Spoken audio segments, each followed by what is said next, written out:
క్రీస్తునాథుని యందు ప్రియ సహోదరి సహోదరులారా, సామాన్య 17వ ఆదివార ధ్యానాంశానికి మీకు స్వాగతం. ఈనాటి మొదటి పట్టణము ఆదికాండము 18వ అధ్యాయము 20 నుండి 32 వరకు ఉన్న వచనాల నుండి గ్రహింపబడింది.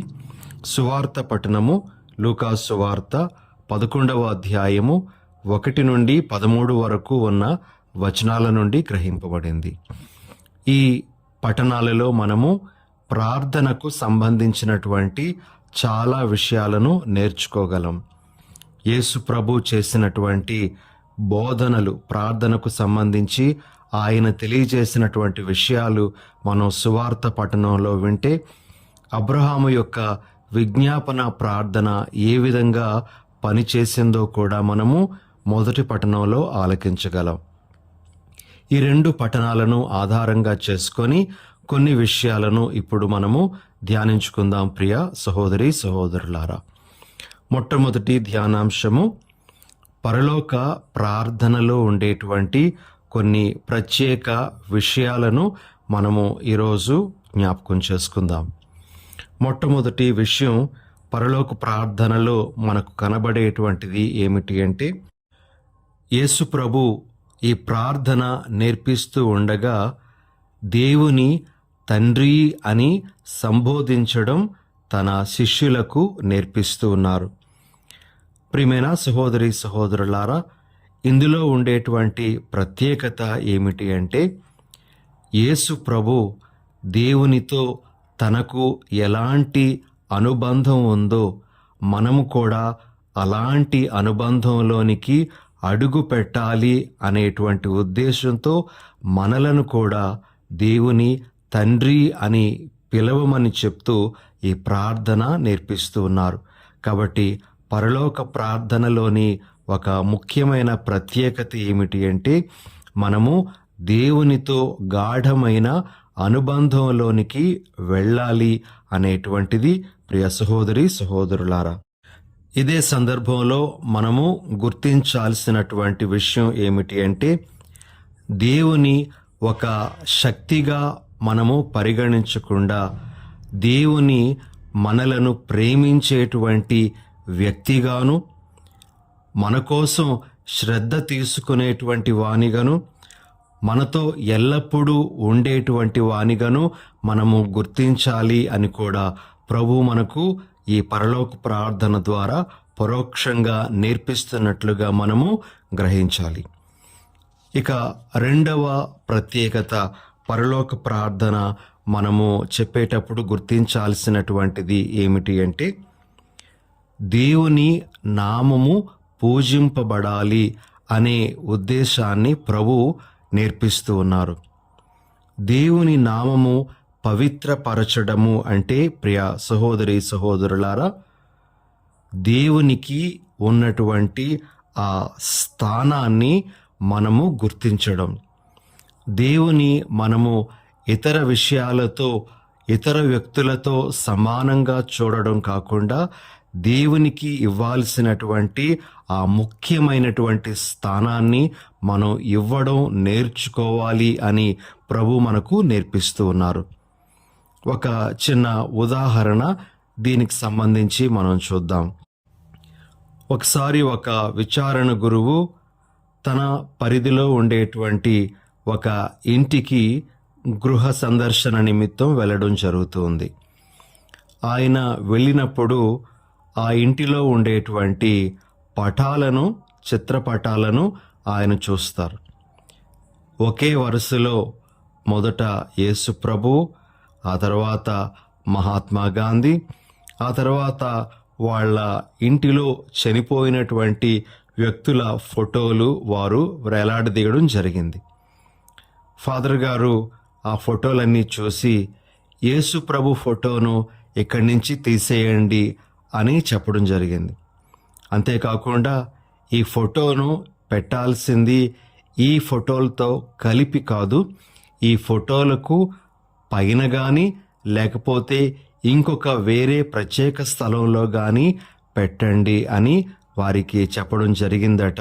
ప్రియ సహోదరి సహోదరులారా, దేవునికి సముచిత స్థానం ఇవ్వడం, దేవునికి అన్నింటికంటే ముఖ్యమైనటువంటి స్థానాన్ని ఇవ్వడం, దేవునికి గొప్ప విలువను మన జీవితంలో ఇవ్వడం అనేటువంటిది అలవాటు చేసుకోవాలి అనే విషయాన్ని, మీ నామము పూజింపబడునుగాక అనేటువంటి ఆ ప్రార్థనాంశము మనకు తెలియజేస్తున్నట్లుగా ప్రభు మనకు నేర్పిస్తున్నారు. కాబట్టి ఇది ఒక ముఖ్యమైనటువంటి ప్రత్యేకత పరలోక ప్రార్థనలో మనం చూడగలిగేది. దేవునికి గొప్పదైన స్థానాన్ని మనము ఇవ్వాలి అనేటువంటిది. ఇక ప్రియ సహోదరి సహోదరులారా, యేసు ప్రభు పరలోక ప్రార్థన నేర్పిస్తున్న క్రమములో ఆహారం కోసం ప్రార్థన చేయమని, క్షమాపణ కొరకు ప్రార్థన చేయమని, శోధనల నుండి విడుదల కొరకు ప్రార్థన చేయమని నేర్పిస్తూ ఉన్నారు. ఆహారం కోసం ప్రార్థన చేయమని ఆయన మనకు నేర్పిస్తూ ఉండగా, భౌతిక అవసరాల నిమిత్తము మనము ప్రార్థన చేయడం మాత్రమే కాకుండా, మనలను నిత్య జీవితానికి నడిపించేటువంటి ఆహారం కోసం కూడా మనం ప్రార్థన చేయాలి అని ప్రభు మనకు నేర్పిస్తున్నారు.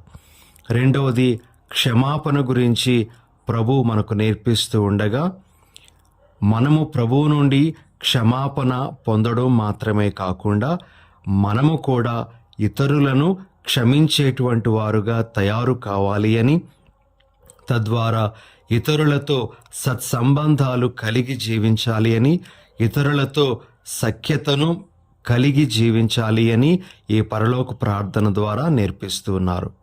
ఇక శోధనలో చిక్కుకొననీయకము అనేటువంటి ఆ ప్రార్థనాంశాన్ని ప్రభు పరలోక ప్రార్థన ద్వారా నేర్పిస్తూ ఉండగా, పరిశుద్ధతలో నడిపింపు కోసం మనము ఎప్పుడు దేవునికి మొరపెట్టాలి అని ప్రభు మనకు తెలియజేస్తూ ఉన్నారు. కాబట్టి ప్రియ సహోదరి సహోదరులారా, భౌతిక అవసరాల నిమిత్తం మాత్రమే కాకుండా పారలౌకిక విషయాల నిమిత్తము మనము ప్రార్థన చేయాలి అని, ఇతరులతో సత్సంబంధాల నిమిత్తము మనము ప్రార్థన చేయాలి అని, మన యొక్క జీవితము పవిత్రతలో ముందుకు నడవాలి అని కోరుకుంటూ మనము జపించాలి అని ప్రభు మనకు పరలోక ప్రార్థన ద్వారా నేర్పిస్తూ ఉన్నారు. ఇవి కొన్ని ప్రత్యేకతలుగా మనము గుర్తిస్తే, ఇక ప్రియ సహోదరి సహోదరులారా, రెండవ ముఖ్యమైనటువంటి విషయానికి వెళ్దాం. ఈరోజు మనము మొదటి పట్టణంలో అబ్రహాము సొదొమ గొమొర్రా పట్టణాలకు సంబంధించి దేవునికి మొరపెట్టడం, మరి సువార్త పట్టణంలో యేసు ప్రభువు ఒక స్నేహితుడు వేరే స్నేహితుని ఇంటికి రొట్టెల కోసం వెళ్ళడం అనేటువంటి ఉపమానం చెప్పడం మనం వింటూ ఉన్నాం. ఈ రెండు కథల మధ్య మనకి కొన్ని పోలికలు కనబడుతున్నాయి. అబ్రహాము చేసినటువంటి ఆ విజ్ఞాపన ప్రార్థనకు, యేసు ప్రభు చెప్పినటువంటి ఉపమానంలోని ఆ స్నేహితుని ప్రార్థనకు కొన్ని పోలికలు మనకు కనబడుతున్నాయి. మూడు ముఖ్యమైనటువంటి పోలికలను మనము ఇక్కడ చూడవచ్చు ప్రియ సహోదరి సహోదరులారా. మొట్టమొదటి పోలిక ఏమిటి అంటే, ఇటు అబ్రహాము కానీ అటు ఆ స్నేహితుడు కానీ అడిగినప్పుడు తమ కోసం వారు అడగలేదు. అబ్రహాము తన స్వంత అవసరాల నిమిత్తము అడగలేదు. అదేవిధంగా ఉపమానంలోని ఆ స్నేహితుడు కూడా తన ఆకలిని తీర్చుకోవడానికి రొట్టెల కోసం తన స్నేహితుని దగ్గరకు వెళ్ళలేదు. కాబట్టి ఇద్దరూ చేసినటువంటి ప్రార్థన నిస్వార్థ ప్రార్థన అని మనం చెప్పవచ్చు. ఇది ఒక పోలిక. ఇక రెండవ పోలిక ఏమిటి అంటే, నేను అడిగినది తప్పనిసరిగా లభిస్తుంది అనేటువంటి నమ్మకంతో వీరిద్దరూ ప్రార్థన చేశారు. అబ్రహాము దేవునికి పదే పదే మొరపెట్టడం, నేను అడిగింది కాదనక ప్రభు ఇస్తారు అని పదే పదే అడగడం. అదేవిధంగా ఆ స్నేహితుడు కూడా తన స్నేహితుని పదే పదే రొట్టెల కోసం అడగడం అనేటువంటిది మనం చూస్తూ ఉన్నాం. ప్రియ దేవుని బిడలారా, ఇక్కడ మనం గమనించాల్సింది ఏమిటి అంటే వీరిద్దరూ కూడా నమ్మకంతో అడిగారు. అబ్రహాము నమ్మకంతో అడిగారు. అదేవిధంగా ఆ స్నేహితుడు కూడా నమ్మకంతో తన పొరుగు ఇంటికి, తన స్నేహితుని దగ్గరకు వెళ్ళడం జరిగింది. కాబట్టి ఇది ఒక పోలిక. ప్రార్థనలో నమ్మకం అనేటువంటిది తప్పనిసరిగా ఉండాలి అని మనకు ఇక్కడ నేర్పించబడుతూ ఉంది. ఇక ఆఖరుది ఈ రెండింటి మధ్య చూసేటువంటి పోలిక ఏమిటి అంటే విసుగు చెందకుండా మనము మన యొక్క ప్రార్థన ఫలించేంత వరకు కూడా మనము మొరపెడుతూనే ఉండాలి అనేటువంటి విషయము ఈ రెండు ఘట్టాల ద్వారా ప్రభు మనకు నేర్పిస్తూ ఉన్నారు. కాబట్టి 3 ముఖ్యమైనటువంటి పోలికలు. ప్రార్థన స్వార్థంతో, స్వార్థ ప్రయోజనాల కోసం చేయలేదు. రెండవది, ప్రార్థన అనేటువంటిది నమ్మకంతో చేశారు. ప్రార్థనలో వారు విసుగు చెందకుండా తమకు కావలసినది వారు సాధించుకోగలిగారు. కాబట్టి ఈ 3 ముఖ్యమైనటువంటి పోలికలను ఈరోజు మనం ఆలకించిన మొదటి పఠనము, సువార్త పఠనంలోని ఉపమానము ద్వారా మనము గ్రహించగలం. ఇక 3వ ధ్యానాంశము, ప్రియ సహోదరి సహోదరులారా, ప్రార్థనలో ఉండేటువంటి ఒక ముఖ్యమైనటువంటి లక్షణాన్ని మనము గుర్తించడానికి ప్రయత్నం చేద్దాం. మనకు జ్ఞానోపదేశంలో ప్రార్థన గమనముతోనూ, దీనత్వముతోనూ, నమ్మికతోనూ, నిలకడతోనూ చేయాలి అని నేర్పిస్తారు. గమనముతో ప్రార్థన చేయడము అంటే మన మనస్సును కేంద్రీకరించి ప్రార్థించడం. దీనత్వంతో ప్రార్థన చేయడం అంటే మనలను మనము తగ్గించుకుంటూ ప్రార్థన చేయడం. నమ్మికతో ప్రార్థన చేయడము అంటే మన ప్రార్థనలో అవిశ్వాసానికి, అపనమ్మకానికి ఏమాత్రమూ తావివ్వకుండా ప్రార్థించటం. నిలకడతో ప్రార్థన చేయడము అంటే విసుగు చెందకుండా పదే పదే మన యొక్క అవసరాలను ప్రభు ముందు పెట్టి ప్రార్థన చేయడం. ప్రియులకు సహోదరి సహోదరులారా, ఈనాటి పఠనాలు మనకి ఈ 4వ ప్రార్థన లక్షణం గురించి బోధిస్తూ ఉన్నాయి. మనము దీని గురించి కొంతసేపు ధ్యానించడానికి ప్రయత్నం చేద్దాం.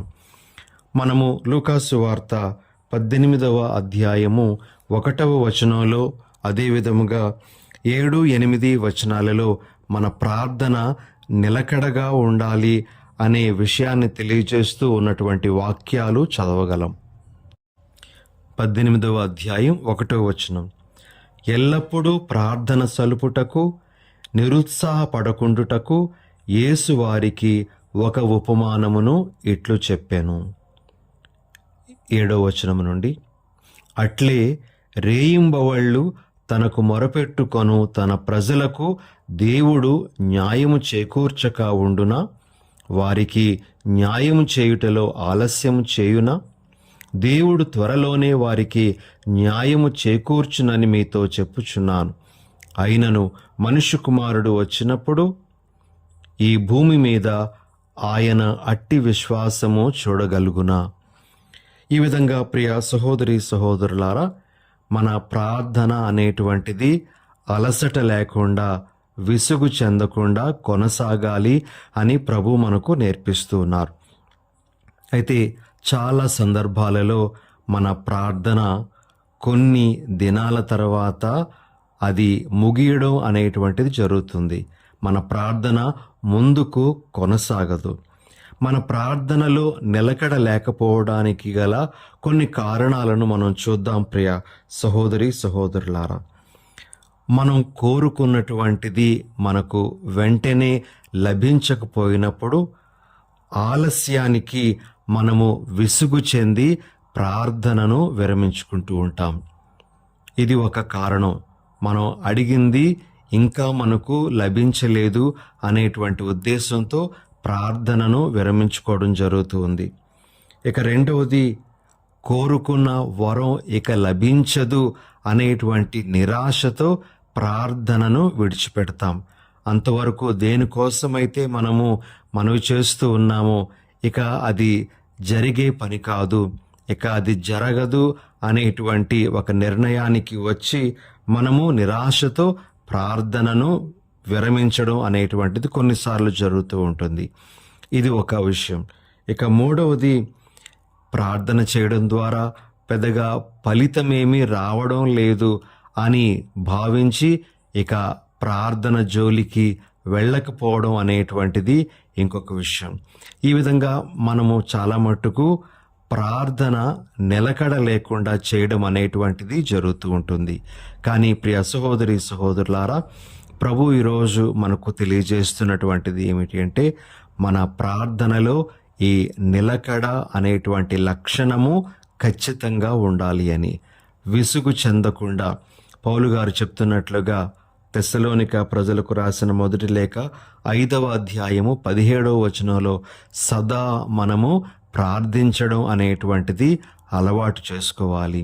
కొన్ని గంటలకు, కొన్ని రోజులకు, కొన్ని నెలలకు మాత్రమే ప్రార్థనను మనం పరిమితం చేసి ఇక అది సాధ్యమవదు అనేటువంటి భావంతో మనము విడిచిపెట్టకూడదు. మనము సాధించదలుచుకున్నటువంటిది సాధించేంత వరకు కూడా మనం ప్రార్థన చేస్తూనే ఉండాలి అని గ్రహించాలి. అందుకే ప్రభు అంటారు, అడిగిన ప్రతివానికి వసగబడును అని.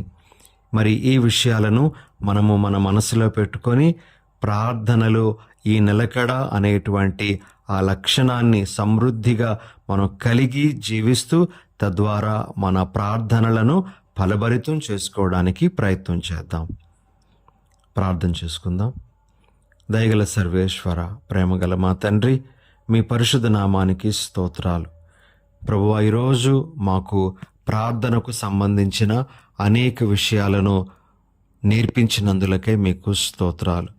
పరలోక ప్రార్థన ద్వారా దేవునితో గాఢమైనటువంటి అనుబంధంలోనికి మేము వెళ్ళాలి అని, మీకు తండ్రితో ఎలాంటి అనుబంధం ఉండిందో అలాంటి అనుబంధంలోనికి మేము కూడా వెళ్ళాలి అని మీరు మాకు పరలోక ప్రార్థన నేర్పించున్నారు. అదేవిధముగా ప్రభువా, మేము మా ప్రార్థనలో నిలకడ కలిగి చేయాలి అని మీరు మాకు తెలియజేస్తూ ఉండగా ఈ విషయాలను మేము పూర్తిగా గ్రహిస్తూ మా ప్రార్థనా జీవితాన్ని ఇంకనూ మెరుగుపరుచుకునే భాగ్యాన్ని మా ప్రార్థనల ద్వారా మీ యొక్క ఎనలేని ఆశీస్సులు పొందగలిగే వరాన్ని మాకు అనుగ్రహించమని మా ప్రభువైన యేసు నామమున అడిగి వేడుచున్నాము. పితా, పుత్ర, పవిత్రాత్మ నామమున ఆమెన్.